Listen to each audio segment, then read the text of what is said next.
Well, we're in Hebrews at the end of chapter 4. If you want to start kind of thumbing over to that part of your Bible, big hint is it's towards the back.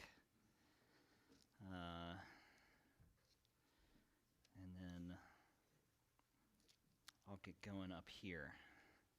How are we doing this morning? Good? Tired? All right. Tired. Okay, 10-year-old tired, really. Well, yeah, it's funny. It's like this time where Halloween stuff is everywhere, and I'm kind of I like scary movies and like being scared and things like that. And I wonder like when fear is like the little topic of the day right now, and it's all over like your Netflix or Hulu or whatever thing it's like scary movies for a spooky season or something like that. And I remember when I was little, like the Goosebumps books just came out. And I mean, that was like probably like the last time I was excited to read until I got to seminary, but I was really into them. And I remember like the Radioactive Hamster and like the Say Cheese and Die one and all those classics. And now they're like rebooting it because they know how to market to millennials and they're rebooting everything. But yeah, and then yesterday I was going to the Y and I was behind one of those like student driver Civics. Like it's all the same car. It's like caution, student driver. And, this poor girl, I could see her just, making every turn. I could feel how anxious she was trying to keep it on the road. And I got scared a few times. I was like, oh! It brings up that thing that like all over the place, whether it's like silly in movies or like enjoying that sense of being scared. Or driving for the first time, and like remember how terrifying that was, that you're on the road and you're like, I'm going to cause an unreasonable amount of damage with this vehicle. But then, in a deeper way, like I think there's that kind of surface level feeling afraid.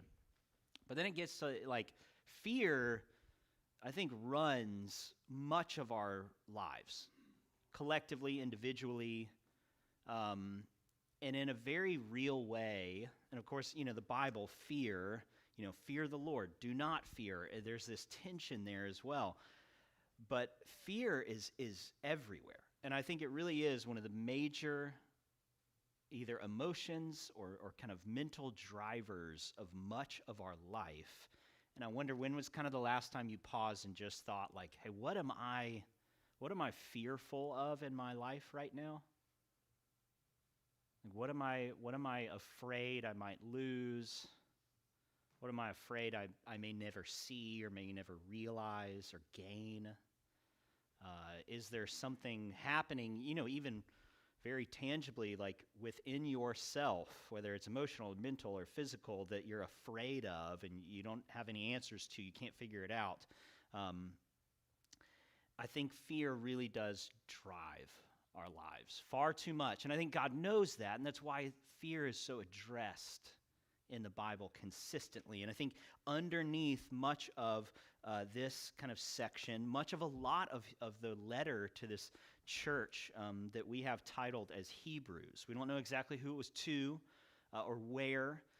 We have some good hints, and we don't even know really who wrote it. We have some good hints, but we're not sure. But underneath all this, the author is addressing a lot of fear.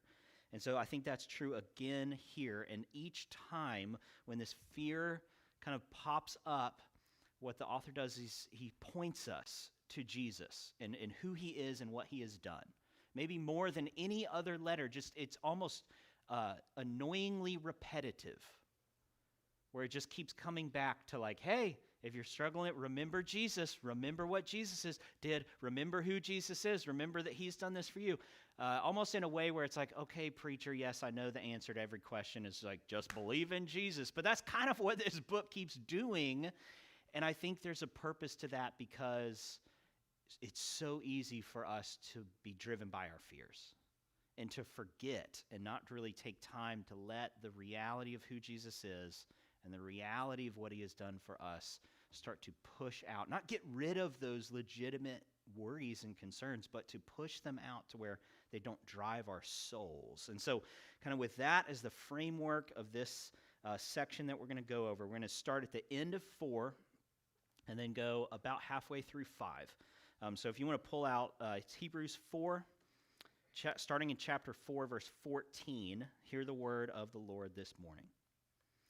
Since then, we have a great high priest who has passed through the heavens, Jesus, the Son of God. Let us hold fast our confession.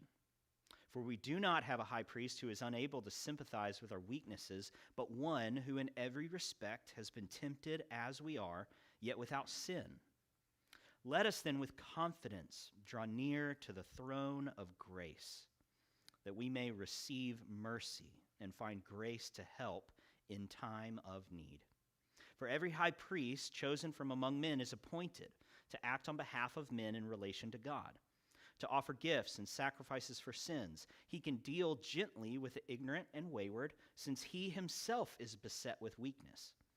Because of this, he is obligated to offer sacrifice for his own sins, just as he does for those of the people. And no one takes this honor for himself, but only when called by God, just as Aaron was. So also Christ did not exalt himself to be made a high priest, but was appointed by him who said to him, "You are my son, today I have begotten you." And he says also in another place, "You are a priest forever, after the order of Melchizedek." In the days of his flesh, Jesus offered up prayers and supplications with loud cries and tears to him who was able to save him from death, and he was heard because of his reverence. Although he was a son, he learned obedience through what he suffered, and being made perfect, he became the source of eternal salvation to all who obey him, being designated by God a high priest after the order of Melchizedek. This is the word of the Lord. Let me pray for our time this morning. God, I know that we all enter into the room with fears and concerns and worries, maybe just busyness and noise. And so, God, I pray that you would help us pause for a moment to hear from your word, to hear how you have accomplished more than we could hope, that you love us more than we think, and that you have much more joy and light and energy toward the future and hope that we could ever imagine that would push out our fears. And so help us cling to that this morning. We pray in your name, Jesus. Amen. So this passage has a little bit of a structure to it. I'm going to start with kind of a preamble, though, and I'm just going to say kind of like one long sentence and break it up into pieces. And so that sentence would be, in our time of need. I know there are some of y'all who are like, pulling out the things. So in our time of need, we should cling to the true Jesus and confidently come before God for grace, because Jesus is our better priest. So in our time of need, we should cling to the true Jesus and confidently come before God for grace, because Jesus is our better priest. And we're going to kind of look at that sentence as we go. So if you're already cursing me because I haven't put it up here on a slide, I'll cover each one of those as we go. But first, just in our time of need. I know if you look at the end of kind of that verse 16, it says to help in our time of need. That's kind of like, what is he suggesting in our time of need? But pausing there in the time of need. So this audience was in a grave time of need. Whether it was like under Nero in persecution, or Domitian, I think, or however you want to say it, if there's like a history. I know we have some history nerds out there. Come correct me. I'm like, here's how you get some thumbs up from the pre-PhD student in history. That, not to name names. I won't. All right. But it was heavy, heavy persecution. A lot of people had been kind of removed from their homes. I've talked about the social capital that was extremely important back then and how they would have been losing this time and time again. There's this great quote from this incredible book by David De Silva called Honor, Shame, Purity, and Patronage. And if you've ever read the New Testament, well, if you've read the New Testament, you're like, what are all these like kinship and guilt and shame and all these relational kind of things, and you want to know more, this is one of the greatest books that I would hand to you. And you can borrow it from me if you'd like.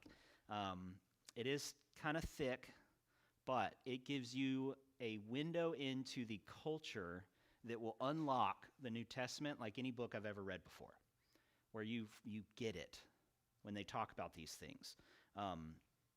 Even like when Paul says, like, I say this to your shame, Corinthians. He's not like church lady, like shame, shame. Not that. He's talking about something much bigger, and you don't get it because we're not from that culture. It was 2,000 years ago. But so what he says about especially this Hebrew audience, he says, while the believers were once content, and you can kind of hear this throughout the letter as the author's addressing it, they were once content to lose their place in society, with maybe the confiscation of their property, their subjection to trial and disgrace. With the passing of time, these longings resurface, these temptations and wanting to kind of get into, he says, and pressures some of the believers, at least to withdraw from the associations that marginal low-status group, which would undermine their own status in society. This accounts for the withdrawal of some from the gathered worshiping community, which we'll talk about later in the letter, as well as the perceived need on the part of the author to reinforce the importance of showing solidarity with the imprisoned and tortured. And so basically, the culture was turning against these Christians.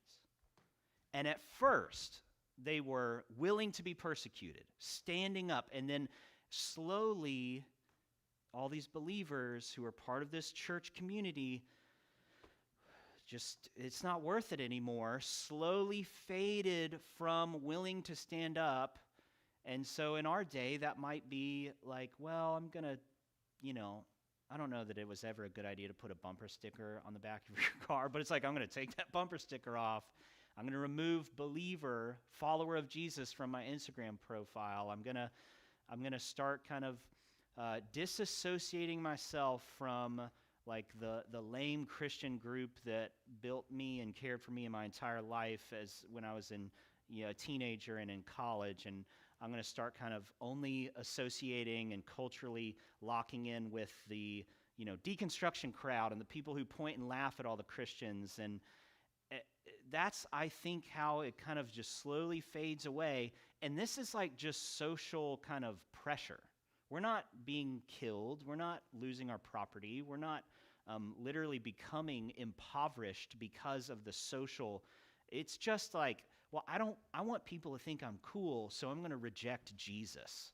I know that's a harsh way to put it. Nobody would ever say that, but you kind of extend out 5 years, and that is a little what happened. I want to be liked, and so in order for me to be liked, I have to walk away from the one who loves me.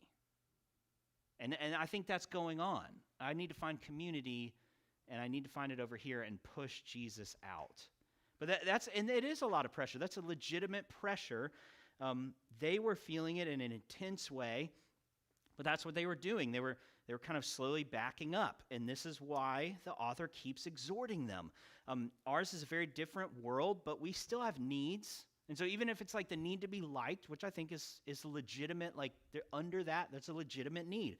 But on the surface, we have like bills, just medical issues going on with us, transportation woes, whatever that looks like.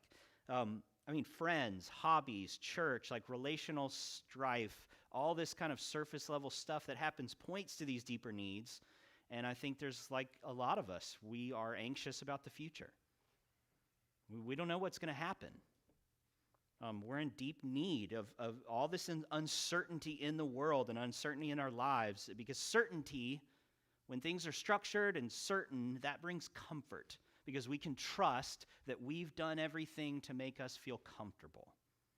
And then we don't have to rely on anything else. It's very clear, very structured, very certain, and so we can be comfortable and relax. because we know we've done everything we can to not experience pain. It's a deep need, and it's a terrifying need because at any moment you know that you could lose that certainty and control.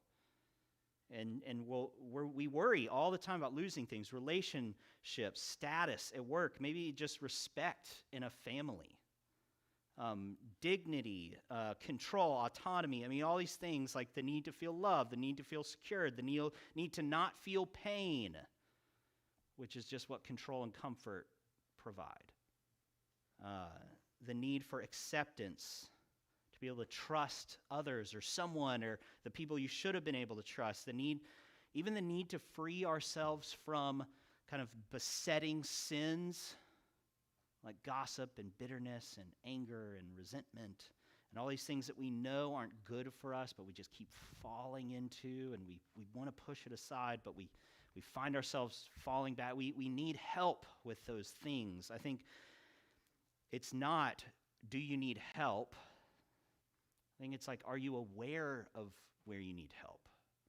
And can you voice that? Like, are you able to articulate it? Does it just feel like this anxious, tangled mess inside of your chest? Or do you slow down enough? And maybe that's a need, to be able to think, like, what is going on in here? And what help do I need? What do I need? What am I struggling with? Can you voice that to God, to yourself, to others? Like, we have needs. I mean, theirs were different, but it's like we have all our tangible things met. So now our needs are pretty much kind of in between our ears or in our heart.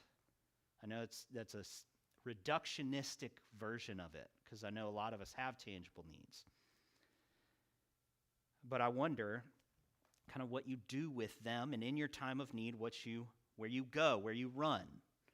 I think that's kind of the fork in the road between God, the true living God, who can provide, an idol. And that's where our idols get real tempting, don't they?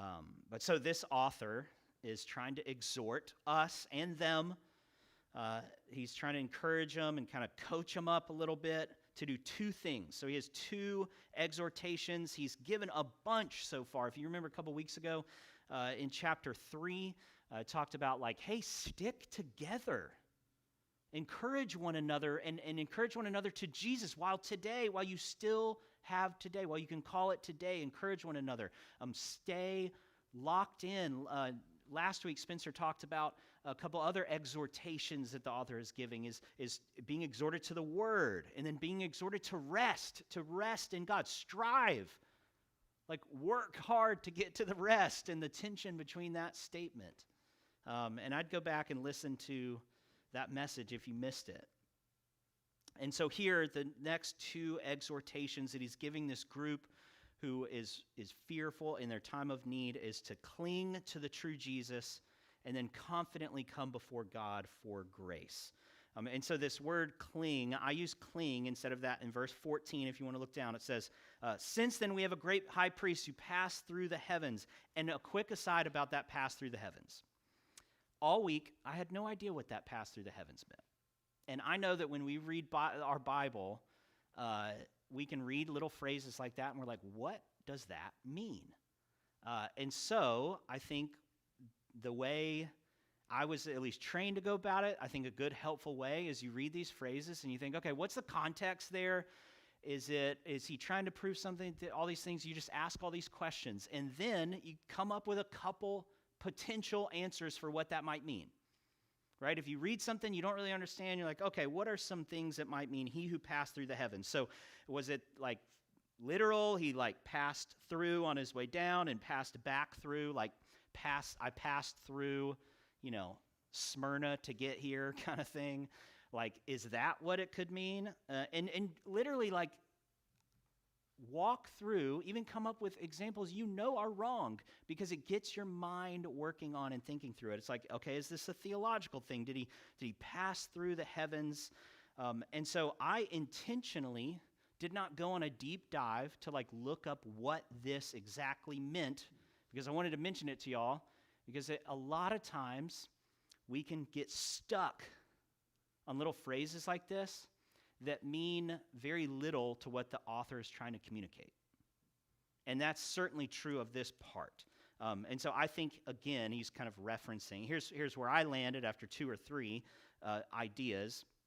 I think he's just referencing what he has been talking about, how Jesus has gone through the heaven, he's sitting at the right hand of God. He is the only one. He's talking about adjectives that describe this high priest to us, the Son of God, the one who has gone through heaven before God. Like, what's in heaven? The messengers, God himself, seated at the right hand. So you can kind of look at the context of the letter, right? That's just a quick aside. When you run into stuff, when you're reading your Bible, don't let the fact that you don't know every single thing prevent you from understanding what's being communicated. Rarely are the things that are being communicated, you need to know every little single word and exactly what it means. I also think that's why you can read a passage 100 times and still get more and more and more out of it. So, anyway, hope that helps. He says, since we have this great high priest with all these attributes, let us hold fast. And it really is this word, cling, take possession, like lock onto like a pit bull would, our confession. And so to know what cling means, it's almost equally or maybe more important to know, well, what do I cling to? And it says confession. It's this combination kind of word of like like togetherness and message. And it doesn't mean like going into a booth with a priest and talking about confession, right? And we even talk about confession a lot here, I think, to kind of correct that cultural assumption of what confession is. Here describes it really, really well of often what we're trying to talk about when we talk about confession. And it is just this agreed upon proclamation.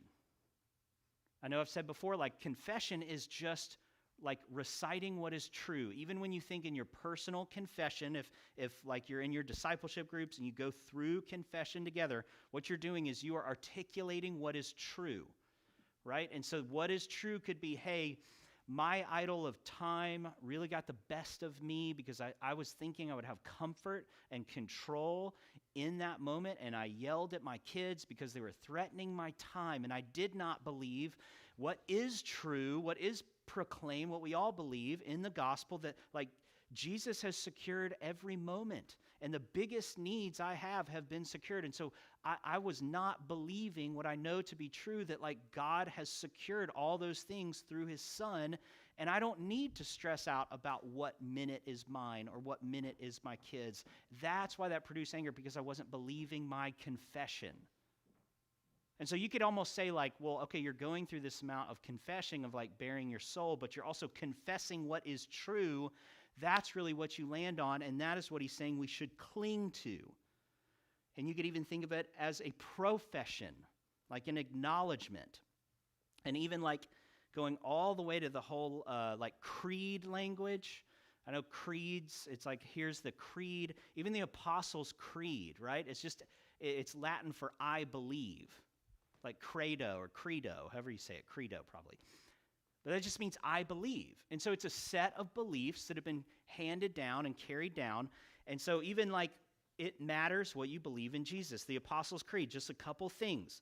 I believe in Jesus Christ, his only son, our Lord. The fact that he is son and Lord. Like those were very important things, and we'll see this author even mention them. He was crucified, died, and was buried. Like he was crucified. That means a lot. And he died. That means a lot. And buried is like, no, seriously, he died and was buried. It wasn't just like a lot of addressing a lot of the other professions about Jesus that would pull his lordship away. And then saying he rose again. Like we take for granted this confession, this creed of our faith. But like that was not just an assumed upon belief for the first few hundred years of like all these disciples and these letters and all that stuff going out. And so what they did is they we need to build a creed, build a confession so that we know what we're speaking to and about, and we're holding this true. We must cling to those things. And then even in the Apostles' Creed, seated at the right hand of God the Father Almighty. I wonder, a few, like 200 years after this was written, I wonder if they pulled it right out of Hebrews, seated at the right hand of the Father. I think that would be awesome. And they probably did. But knowing, well, what does that mean? It means he's at rest. It means he's accomplished the work that he was sent here to do. I mean, so much of that, but it's inside these confessions, these creeds. They are historical. They're sociological. They're archaeological. A lot of times, Christianity takes a lot of shots for just being fuzzy and, we'll just believe in Jesus. Well, we're believing not just in what someone thinks happened or what someone thinks about Jesus. And that's why I said the true Jesus. We cling to the true Jesus because of how much evidence there is for the true Jesus. Extremely different than all the other religions. There is an overwhelming amount of even take the metaphysical and spiritual stuff out of it, of archaeological, scientific, carbon date, all these things, the evidence that we have for a real Jesus. And we are clinging to truth and to a true Jesus.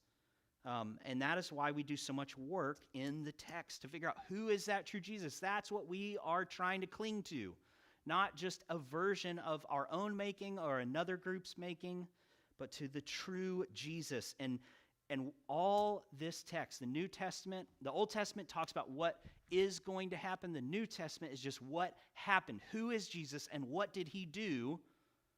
And we can investigate it and think, do I believe that?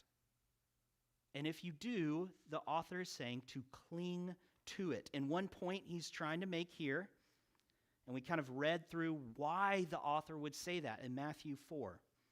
It says, we have a high priest. We do not have a high priest who is unable to sympathize with our weaknesses, but one who in every respect has been tempted as we are. C.S. Lewis said it this way. He said, only those who try to resist temptation know how strong it is. We never find out the strength of the evil impulse inside of us until we try to fight it. And Christ, because he was the only man who never yielded to temptation, is the only man who knows to the full what temptation means, the only complete realist.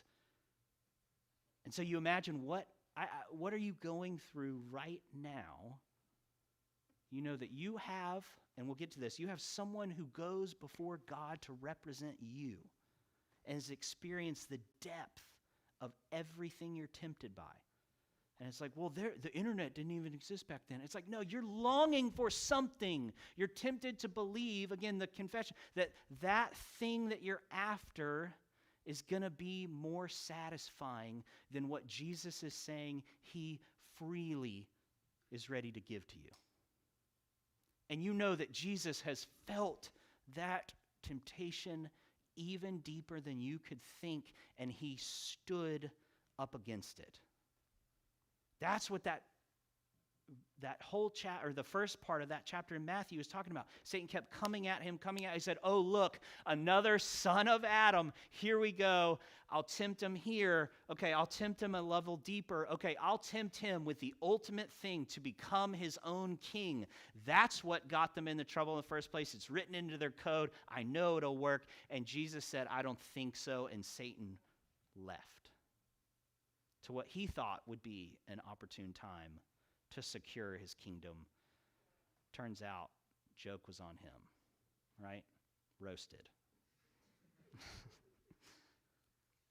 But that's what we must do is first cling to the true Jesus.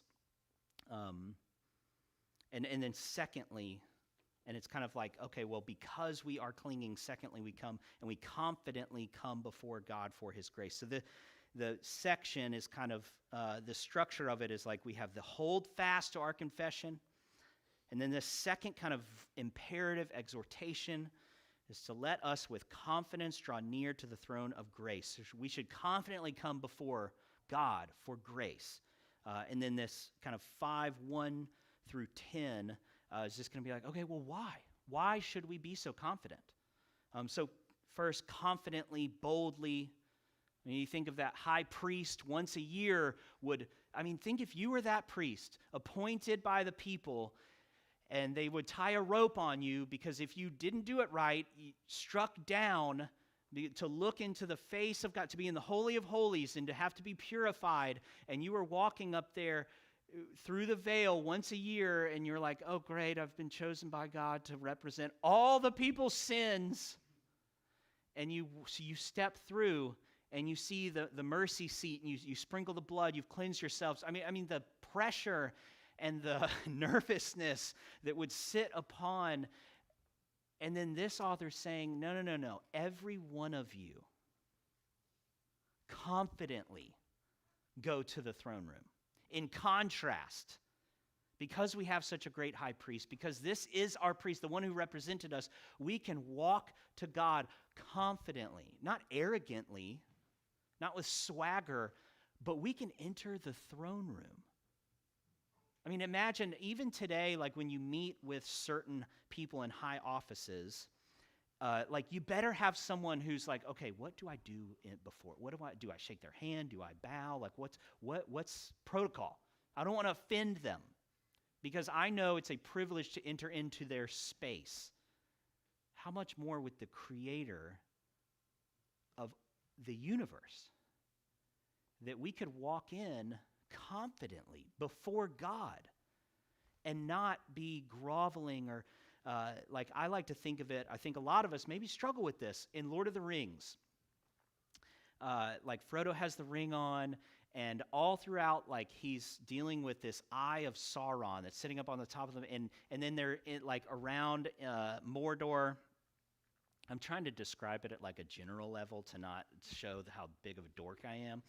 But they're in Mordor, and that big eye is just seeking and seeking and seeking. And every time it gets close, they're kind of ducking, and it gets on them, and Frodo falls limp or whatever. And it's they're so afraid of the all-knowing, all-seeking eye that's just scanning them and scanning and scanning and scanning. And sometimes I think that's how we think of God. I've got to tiptoe around and be a little weary that if God really if the spotlight comes on me, if I stepped in the throne room, I'd kind of be the awkward tiptoe out. Hopefully the floor doesn't creak on my way. That's not what he's saying. He's saying like a child, confidently walk up, knowing that you will find a throne of grace. And so earlier why I said prayer is that draw near word. Let us with confidence, so this is verse 16 still, let us with confidence come near to God, that we may receive mercy. So we have the result, but that draw near is coming before his presence. And what do you do in the presence of a king? You walk up to the throne. There's this tension of okay, it seems like it'd be a throne of judgment because I know myself, but you've told me it's a throne of grace. And so you come before a throne, you come before a king, and what do? You wouldn't just be like, sup, king?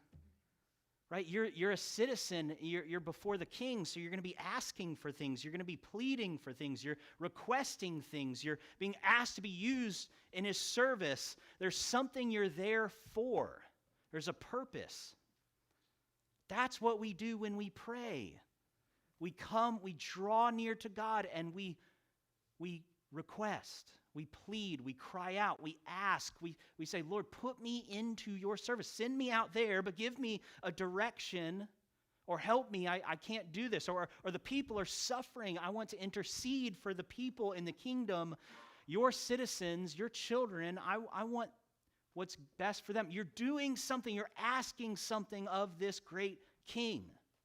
And Charles Spurgeon said that there are 4 ways that we would approach this throne. It says 1, reverence, holy reverence. Of course, we're before the king. But joy. Joy, because we're before the king, and we're confidently before the king. And he's looking at us saying, what can I do for you? And then with enlarged expectations. I wonder, when we pray, how big is God in that moment? Is God more of the DoorDash level? Like, well, I'll just expect it to maybe get here on time, maybe not, but just whatever happens, whatever shows up at my door, I guess I should be grateful for it because I can't expect too much of it. Or is it like, no, you're going before the creator of the universe, the king of the world. All the miracles in the Bible. And so I wonder if we've just been beaten down by kind of empirical science to say, and I get it, like it's not, I'm going to pray for a miracle, and I haven't had one be fulfilled. And I get like the weariness of that. But I also think that starts beating down like what we think God could be able to do in someone's heart as well. And typically, I think it's like, I pray that this lane would open up, that I can get to work on time. Like, that's where we wish for miracles to happen. Not like this person in your life seems so far from God, or this relationship seems so tangled and hopeless, or the prospect of my future is really bleak. How big is God when you ask? And so what Spurgeon would say is have enlarged expectations. Have expectations when you draw near to this throne that the grace and the mercy that you will receive is more than you think is reasonable. Because you've already gotten more than is you're standing before the king, the throne. And then fourth, he says, submitting to his wisdom and will. And that's like, oh, for some of us. I just wanted to ask and slip out. He's like, well, here you go. I've addressed that. You can find freedom and joy in life if you would walk out this way. And you're like, that's where it gets complicated. And it is complicated. But we have to be willing to say, we know what he would suggest. We know the general direction. But we also know that it's his power that provides that for us. So come to this throne of grace confidently, not fearfully, with reverence, with joy, and large expectations, submitting to as well. So why? Like we're broken. We are, it says a little bit later, talks about this priest. We are ignorant and wayward and weak. I think if we're all humble enough to see it, like, yeah, I don't know that I have what it takes to just enter into a throne room on my own.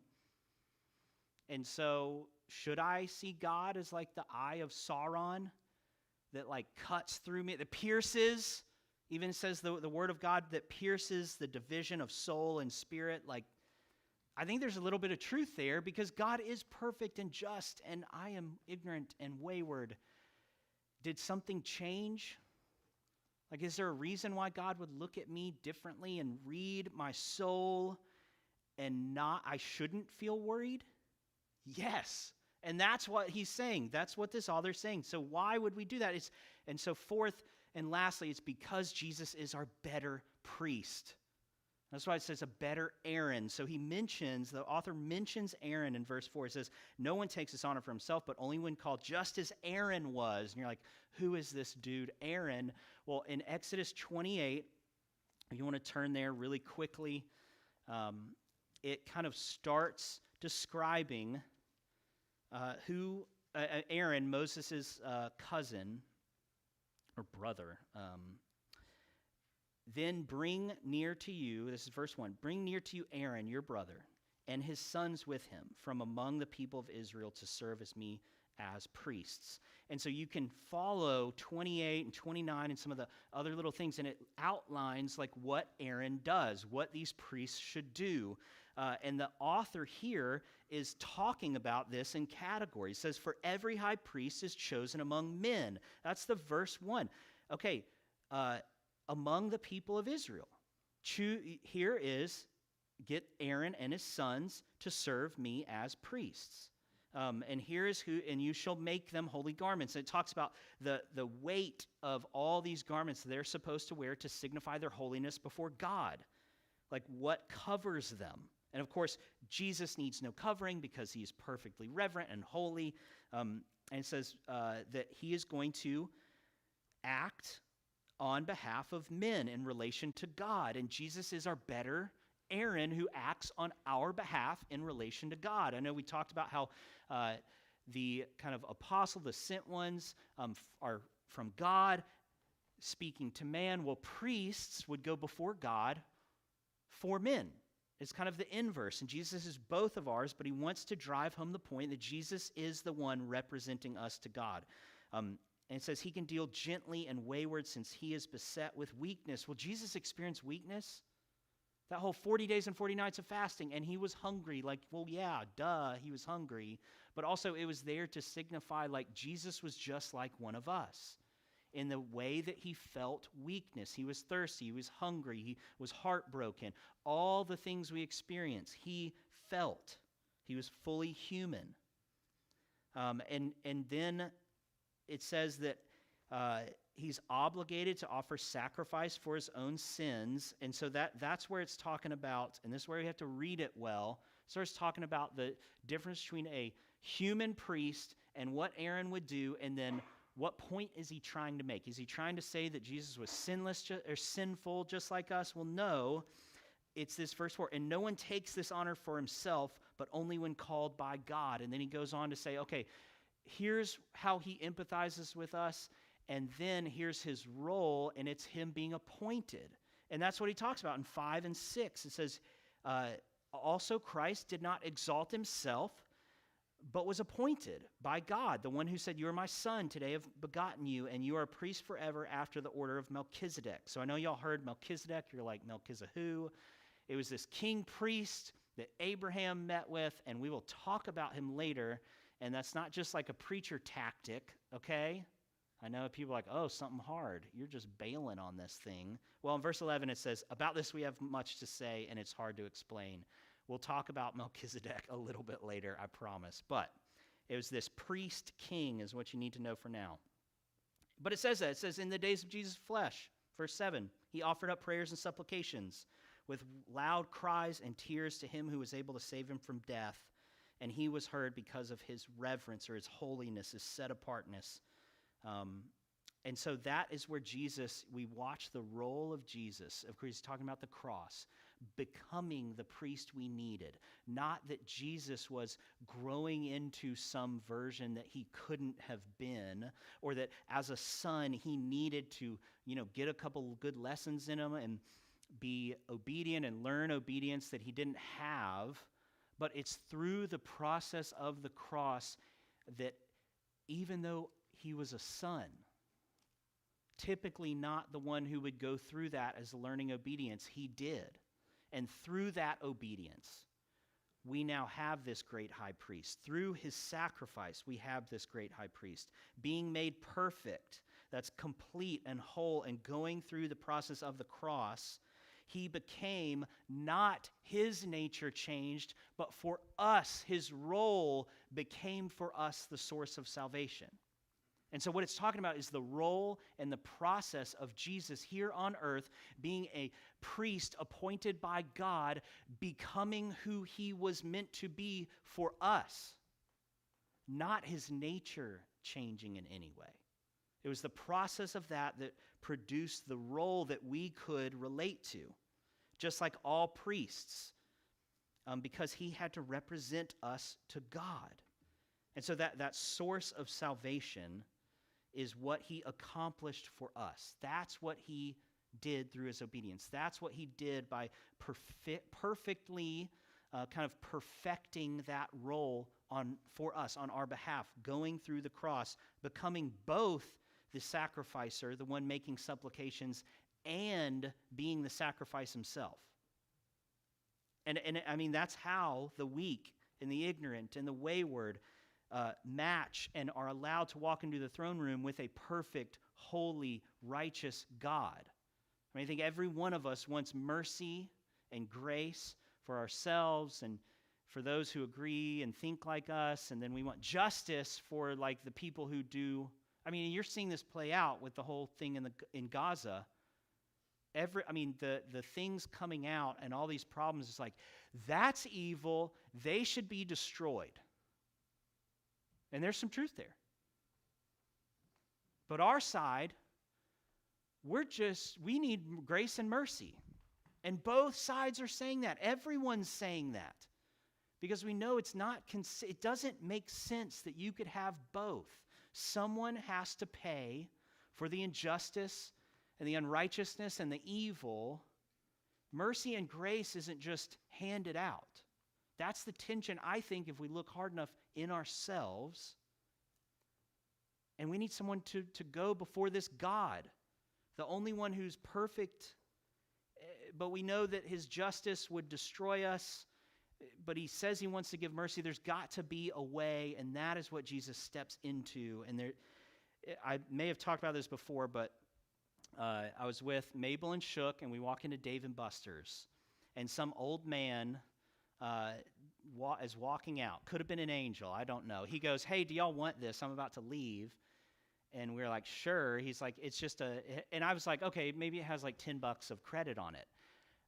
I've looked this up. I can't find where you could find one. I don't know if he owned it or whatever. It was just an unlimited game pass, and we could not swipe it. Some of y'all are like, "What?" We couldn't swipe it fast enough. And I was just gathering kids I was getting here, and like there were only 2 or 3 of us, and I was just like, boop, boop, boop, boop. All of them, and all these kids were like flocking and playing, and it's like, I don't know how much money we would have spent. I didn't even think of how much money I was spending. I just knew I had an unlimited pass. And then when I walked out, I handed it to someone else. I was like, "This is going to change your life." I have good news for you of great joy. But that's what's provided for us. I mean, the value in just that context, and even the invitation, when you're given something like that, you don't go like, "Y'all be quiet. Shh. And I'm taking this home. I'm going to try to figure out the coding behind it and steal it." It was like, "Get in here. Come on." It's unlimited access. It's been granted to me. I didn't do a thing for it. I was just handed this thing, and there's been this payment made, somehow, some ungodly form of payment that I could never imagine making, and it's just been handed to me. And I have access, and I have value because someone else has provided it for me, and it changed how I approached everything. That's what our great high priest does and did. And so the question is not, well, do you need? Is there enough grace for me? Has the payment been really paid? It has. There is more grace than you could possibly imagine. The real question for us is he your high priest? Is he the one that represents you before your Maker? Is he the one who holds and maintains all of perfect justice and is able to give out mercy and change that throne of judgment to a throne of grace because Jesus has paid the price to make it so? And he stands before God at his post, never leaving, never giving up, never walking away, seated at the right hand of the Father, resting, because that is his role for us. That's who we have gained in him. Not just one from us, but a better Aaron. So, is he your high priest? Is he the one who makes a way for you to stand before God, that throne of judgment would be transformed to a throne of grace and mercy for yourself? And so 2 exhortations to cling, hold on to the true Jesus, and then draw near confidently in prayer to that God. Let me pray. Lord, thank you that you have done far more than we could do for ourselves, and that you invite us into your throne room. I pray that that would help us see ourselves better, Lord, and that it would give us great joy that we would pray and ask for more than we think is even possible because we have gained more than we ever thought was possible. And so bless us in that grace and mercy in our time of need. Amen.